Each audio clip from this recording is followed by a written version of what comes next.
तर मामा मी तुला विचारतो की दरवर्षी ही आपली बराडी देवीची जत्रा असते, तर ज्यांना माहिती नाही याच्या इतिहासाबद्दल किंवा हे का करतात, याची स्थापना कधीपासून सुरू झाली किंवा याचं महत्व काय, याचा कौल कसा लागतो, हे जरा तू आम्हाला सविस्तर सांगशील तर बरोबर. तू म्हणालास ही बराडी देवीची यात्रा किंवा जत्रा हे जरी संबोधित असले तरी खरोखरचा हा वार्षिक उत्सव असतो. त्या निमित्ताने माहेरी सगळ्या बाहेरवासी अंगणवाडीत येत असतात आणि त्यांचा सहभाग या जत्रेत प्रामुख्याने घेतला जातो आणि त्यांच्यामुळेच ही जत्रा म्हणजे वार्षिक उत्सव साजरा केला जातो घरोघरी. आणि दुसरं म्हणजे तू म्हणशील तर हा तुळजापूरच्या भवानीचाच एक अंश आहे आणि त्या तुळजापूरच्या भवानी त्यामुळे बरेचसे विधी म्हणशील म्हणजे राठी परंपरा याच्यात बरंचसं साम्य आहे, साधर्म्य आहे किंवा साम्य आहे असं म्हणशील तरी चालेल. आपण इथे गोंधळी येतात, मिरजन गोंधळ जत्रेचे पहिला दिवस ऍक्च्युली खरोखरी 1.5 दिवसाची जत्रा आहे, फक्त 1.5 दिवसाची. परंतु आता यात्रेचं स्वरूप इतकं विशाल आणि मोठं झालंय त्याच्यामुळे हा वेळच पुरत नाही, त्यामुळे ठराविक वेळेस सगळ्या रीती परंपरा सांभाळल्या जात नाहीत.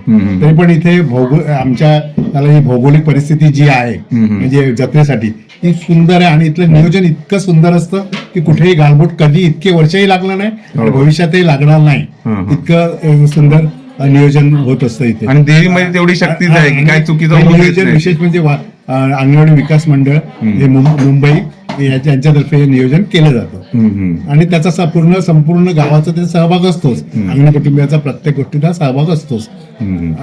आणि कौल लावायची प्रथा काय कौल म्हणजे कसं, आता कौल लावायची काय काय गोष्टी आहे ना राठी मारे त्याच्या आम्ही बाहेर सांगत नाही, पण प्रत्येक गोष्ट ही ना देवीला कौल लावूनच विचारली जाते. आता हा जत्रेची तारीख फक्त आम्ही काय करतो ते कौल लावलं जातं, त्याच्या आधी जत्रेची तारीख ठरवावी की नको यासाठी कौल लावला जातो आणि जत्रेची तारीख ठरवावी.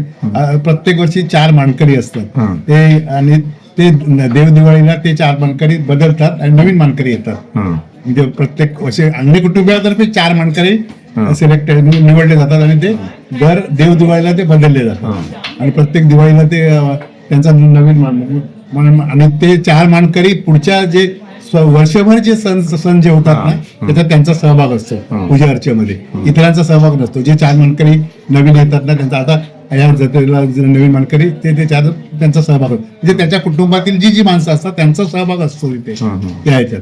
आणि आता ऍक्च्युली त्याचं हे कौल लावताना हे लावताना इथे एक प्रथा आहे 8-12-3-5 म्हणजे जरी अंगणी जरी असली तरी काही घरं राण्यांची काही म्हणजे सावंत असे वाढीत आहेत तर त्यांना म्हणून 8-12-3-5 म्हणतात. आणि त्यांचा प्रत्येक वेळा जी गाराणी घातली जातात देवीला सांगण्यात जातं त्यावेळेला त्यांचा सहभाग असतो आणि असलाच पाहिजे तरच ती गाराणी पूर्ण होतात. इथे बसण्याची पद्धती राहायची ही व्यवस्थित वेगवेगळी आहे. आणि एक रूढी परंपरा आहे शिकारीची, कसं ते काय माहित आहे तुला माहिती, मी सांगितलं ना तुम्हाला की काय काय गोष्टी वर्ज्य आहेत म्हणजे आम्ही सांगत नाही, कारण या सरकार दरबार या गोष्टीला म्हणजे हे करता येत नाही, गोष्टी वाच्यता करता येत नाही. काय काय रूढी परंपरा ह्या केल्या जातात फक्त हे असं आहे. आणि त्याच्यानंतर ते झालं ना ते ठराविक देवदिवाळीपासून तुझ्या ह्या वार्षिक उत्सवाच्या तारखेपर्यंत संपूर्ण आमच्या गावात कोणतेही म्हणजे ओटी भरण्याचा कार्यक्रम किंवा तुमचं लग्न साखरपुडे टोटली म्हणजे काही होत नसतं. संपूर्ण आता उद्या देवीची ओटी भरल्यानंतरच पुढच्या कार्यक्रमाला सुरुवात होते. म्हणजे आता मध्ये आता म्हणजे लग्नही नाहीच, म्हणजे देवदिवाळीपासून आमच्याकडे कोणत्याही अंगणी कुटुंबियाचं लग्न होत नाही असं आहे. आणि कौल लावायची परंपरा ही म्हणजे जास्ती करून देवदिवाळी नंतरच त्याचा कौल हे कधी आता मध्ये जेव्हा वार्षिक उत्सव असतात ना एखादी गोष्ट अडली तुम्हाला माणसाच्या अखत्यारीत नसतं काही तर त्यांना ते सांगतात मग त्यावेळेला ते देवीला विचारणा केली जाते आणि ते बाबा हे असं का किंवा हे करण्यासाठी तोडगा काय याच्यावर आणि ते कौल लावून किंवा आता एखादी तारीख आपल्याला जत्रेची तारीख नापसंत दिली नाही तिने कारण तर बाबा हे का देत नाही ते देवीला विचारणा केल्या जातं कोणी काय केलंय काय काय किंवा आमच्या गावकऱ्यांची कोणाची चूक झाली आहे का आणि त्याच्यानंतर ती खुलासा करते आणि त्याप्रमाणे मग त्या खुलासेवार आम्ही काय काय म्हणजे जे पानविडा काय ठेवायचं असेल आणि किंवा शरण यायचं असेल ते शरण आणतो आणि मग पुढे वाटचाल करतो. आणि तुमच्या अंगणवाडी हे जे मंडळ आहे त्याच्यामधून सामाजिक कार्य पण होत असतील. सगळं म्हणूनच आम्ही अंगणवाडी ग्रामविकास ठेवलं नाहीये, म्हणजे ग्रामापुरतं मर्यादित नाहीये, म्हणजे संपूर्ण महाराष्ट्राभर, म्हणजे कुठे एखादा भूकंप झाला किंवा काय झालं म्हणजे चॅरिटी, म्हणजे कोणाला चॅरिटी म्हणून कोणाकडे द्यायचं असलं किंवा कोणाला विद्यालयात किंवा त्या दृष्टीने करायचं असलं तर आम्ही त्यासाठी आम्ही हे पूर्वी आमचं एक अंगणवाडी ग्रामविकास मंडळ होतं, ग्राम काढून नाव विकास मंडळ एवढंच ठेवलेलं आहे. म्हणजे ते विकास म्हणजे संपूर्ण महाराष्ट्राचा विकास. कधी एखादं कुठे महाराष्ट्रात काही गोष्ट घडली वाईट तर तिथे आमचा धनादेश वगैरे जातोच, की त्यांना मदत दिली जाते, हुशार विद्यार्थ्यांना जातं, बऱ्याचशा गोष्टी हे कॉम्प्युटर वगैरे सेट्स दिले जातात, अशा बऱ्याचशा गोष्टी याच्यातून होतात. आणि आणि हे अंगणवाडी विकास मंडळ राठी मर्यादेत त्याचं क्लिअर घटनेमध्ये देवस्थानाच्या राठी मर्यादेत कुठेही भाग घेत नाही किंवा त्यांचा ते सहभाग नसतो अजिबात. राठी मर्यादा ही गावकरीच गाव म्हणजे अंगणे कुटुंबीय म्हणतात ना, त्यांच्यातर्फेच केली जाते. त्यांना ते लोक कुठे इंटरफिअर करत नाही. फक्त हा जो नियोजनाचा भाग आहे ना, म्हणजे जत्रा सजवली जाते, म्हणजे मोठमोठे मंडप घालणे, प्रकाश योजना हे वगैरे, माईक योजना वगैरे, ह्या सगळ्या गोष्टी मात्र मंडळ नियोजन करतं त्याचं. म्हणजे संपूर्ण झुलते पूल वगैरे जे बांधले जातात ना, हे सगळं मंडळ. आणि या जत्रेला राजनेते किंवा जे राजनीतिक लोक पण खूप उपस्थिती लावतात, ते पण आहे ना. अर्थातच. विशेष म्हणजे ना, तसं म्हटलं तर शिवसेना जी उदयाला आली ना, शिवसेना उदयाला, त्याच्यानंतर या जत्रेचा विस्तार मोठमोठा होत गेला. म्हणजे जत्रा वाढत गेली, कारण प्रथमच शिवसेनेची राजवट आली त्या आणि माननीय राणे जे होते ना, ते विशेष करून कोकणातले होते, त्याच्यामुळे याला मोठं स्वरूप येत गेलं.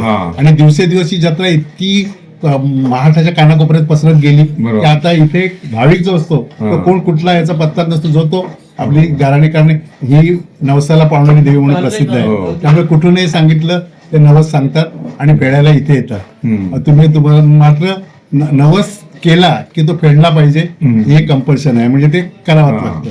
ते आठवण कधी करा, 1 वर्षानंतर आठवणीत ठेवून तो नवस फेडला वगैरे.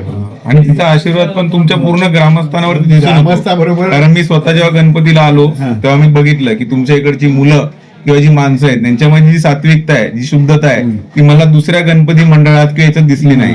ते जे एकीने किंवा जे खरोखर मनाने जे गणेशोत्सव साजरा करतात ते, तर त्याच्यामध्ये देवीचा आशीर्वाद आहे आणि त्यांना ते संस्कार आहेत. त्याच्यामुळे हे खूपच भक्तिभावाने केलं, किंवा कोणी चूक केली की त्याला तिकडच्या तिकडे त्याला शिक्षा होते. कारण हे तुमचं खूप आहे. कारण जेव्हा नाव येतं ते एक तर कुणकेश्वरची जत्रा आणि ही आपली बराडी देवीची जत्रा ही खूप प्रसिद्ध आहे. विशेष म्हणजे देवीचा फोटो घेणं सक्त म्हणायचं. आणि याच्यामुळे काय होतं, कदाचित म्हणजे त्याच्यामुळे वापर येऊ शकतो, त्यामुळे तुमचाही त्रास होतो आणि घेणाऱ्याला पण त्रास होतो. म्हणजे त्याच्यामुळे त्या कोणाला आधी तिथे घेत असला म्हणतं बाजूचा आजोबा तुझा परिसरातला फोटो घ्या, आणि जत्रेचा घ्या.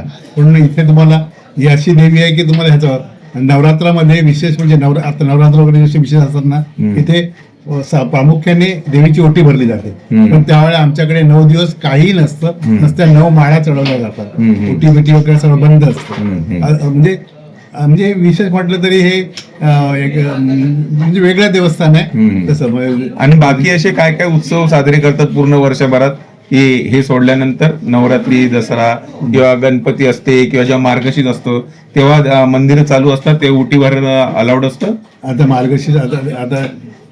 मार्गशीर्ष मध्ये ते घट मुंबईत वगैरे अशी घट ठेवायची पद्धत आहे, इथे नाहीये ती पद्धत, बंद आहे. आणि केवळ एक हळदी कुंकू म्हणून समारंभ बायका लक्ष्मी पूजा म्हणून करतात. पण तसंच कुठे सिम्बॉलिक म्हणजे काहीतरी ठेवून काहीतरी करणं असं करत नाहीत. म्हणजे केवळ म्हणजे घट वगैरे उपास करतात आणि हळदी कुंकू शेवटी उद्यापनाच्या वेळी म्हणजे हळदी कुंकू वगैरे हा प्रोग्राम गावाच्या बायका असतात.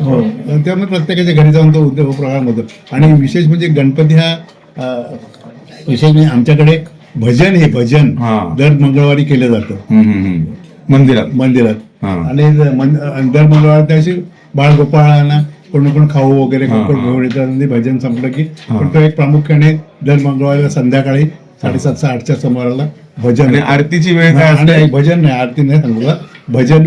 आणि भजन विशेष म्हणजे भजन ना हे कधी आमच्या देवीचं असं आम्ही हा गाभारा म्हणून हे करतो. देवीचं मंदिर नाही, गाभारा आमच्या अंगणेवाडीच्या कुटुंबाच्या कोणाकडे गाभारा तुम्हाला मिळणार नाही, तोच गाभारा आमचा. आम्हाला तिथे म्हणजे सत्यनारायणची पूजा जरी घालायची असली तरी आम्हाला तिथे गाभाऱ्यात देव मंदिरात घालायची असते. आता मुलगा तुमचा कुठे अमेरिकेला असला, कुठे बाहेर असला, बाहेरगावी असला, तरी त्याने तिथे लग्न केलं तर तो पूजा घालायला इथेच येणार, तिथे तो पूजा घालू शकत नाही. स्वतःचं घर जरी त्याचं असलं तरी तो ती पूजा बांधायची असली तर इथे मंदिरातच बांधायची नसते, घरी बांधता येत नाही. आणि भजन हे फक्त गणपतीत आमच्याकडे प्रत्येक घरोघर असतं, बाकी इतर दिवशी भजन हे कधीही घरोघरी नसतं. फक्त याच्या म्हणजे जे असतं ना, म्हणजे आपलं गणपती मध्ये सर्रास सतत भजन चालू असतं. तर आम्ही बघितलं रात्रभर चालू असतात आणि त्याच्यामध्ये ती वेगळीच मजा असते, कारण त्याच्यामध्ये अल्पहार पण भेटतो आणि खूप चांगले चांगले भजनी मंडळ आहेत आणि कुठेच थकवा येत नाही. आणि मी स्वतः बघितले की 2-3 वाजता पण जी लहान लहान मुलं पण त्यांच्यामध्ये तेवढा उत्साह असतो की झोपत नाहीत, काय नाही, त्यांना एवढी आवड असते भजनाची, ती खूपच दिसून येते ती. आणि काय असतं माहितीये, ही भजन ही म्हणजे ही जी अशी मोठी परंपरा आहे, गेली कित्येक वर्षाची, 500-700 वर्षापूर्वीपासून ही अजूनही चालू राहणार आणि भविष्यातही चालू राहणार आहे. त्याबद्दल म्हणून ते एका पिढीपासून दुसऱ्या पिढीकडे संक्रमित होणे अत्यंत आवश्यक आहे. म्हणजे म्हणून ना, आणि तो हे संक्रमणाचा हा जो भाग आहे ना, तो आमचं म्हणतं गाव अगदी काटेकोरपणे करते. आजकाल आमच्या गावात लहान लहान मुलं इतकी म्हणजे त्यांना कोणतंही हे म्हणजे शिकवणी नसताना सुद्धा ढोल वाजवणं, चक्की वाजवणं किंवा तुमचं पेटी वाजवणं, मृदंग वाजवणं, इतकं त्यांनी आत्मसात केलेलं आहे की त्यांना मोठमोठ्या गावातून मागण्या येतात भजनाच्या. इतकं आमचं भजन सक्षम आहे एकदम. तुमच्या गावातले आम्ही मंगळागौर पण बघितली, त्यांनी पण खूप चांगलं सादरीकरण केलेलं. त्यांचे मला वाटतं कुठे कुठे ते स्पर्धेला पण जातात. आता काय माहितीये, गावोगाव बचत गट झाले, महिला बचत गट, आणि त्याच्यातून हे उदयाला आले हे जे प्रोग्राम. तेव्हा बायकांना एक सुचत जातं काय काय करायचं. आणि विशेष म्हणजे ही सगळी ज्याला बचत गटाला हे दिलं पाहिजे क्रेडिट, म्हणतो ना, ते बचत गटाला दिलं पाहिजे. ही देवी नवसाला पावते. तर तुम्हाला प्रेक्षकांना काय आवाहन करायचंय की कसं या आणि येऊन आमचं आईचं दर्शन घ्या, त्याच्यासाठी तू 2 शब्द बोल. ऍक्च्युली कुठे म्हटलंच ना तरी शिस्त ही सर्वात महत्वाची असते. शिस्त आणि संयम पाळा. किती समुदाय मोठमोठे थवेच्या थवे भाविकांचे येऊ देत, ती देवी आपलं काम करून घेण्यास समर्थ आहे आणि ते तुम्हाला योग्य तो मोबदला त्याचा देणार आहे. घाई करू नका, घिसळघाई करू नका किंवा काहीतरी अतिरेक करू नका. कुठेही तुम्हाला योग्य तो न्याय ती देणार, कारण ती चारी बाजूने तुमच्याकडे बघत असते, म्हणजे सहस्र नयनाने तुमच्याकडे बघत असते. त्यामुळे काही चिंता करू नये. ओळीत चालता चालता जरी तिचं नामस्मरण केलं तरी तुम्हाला त्याचा म्हणजे काहीतरी फायदा हा होणार आहे. बस, धन्यवाद. ही अशी सुंदर देवीची माहिती, तिचा इतिहास हे मामाने खूप चांगल्या रीतीने सांगितलेला आहे. तर याचा फायदा हा सगळ्याच श्रोत्यांना होणार आहे आणि त्यांनी नक्की येऊन इथे येऊन त्यांचं दर्शन घ्यावे आणि तिचा लाभ, तिचा आशीर्वाद घेऊन पुढचं जीवन सोयीस्कर होईल अशी तिकडे प्रार्थना करून तिच्याकडे आशीर्वाद घ्यावा, असं सगळ्यांना विनंती. मराठी माते की जय.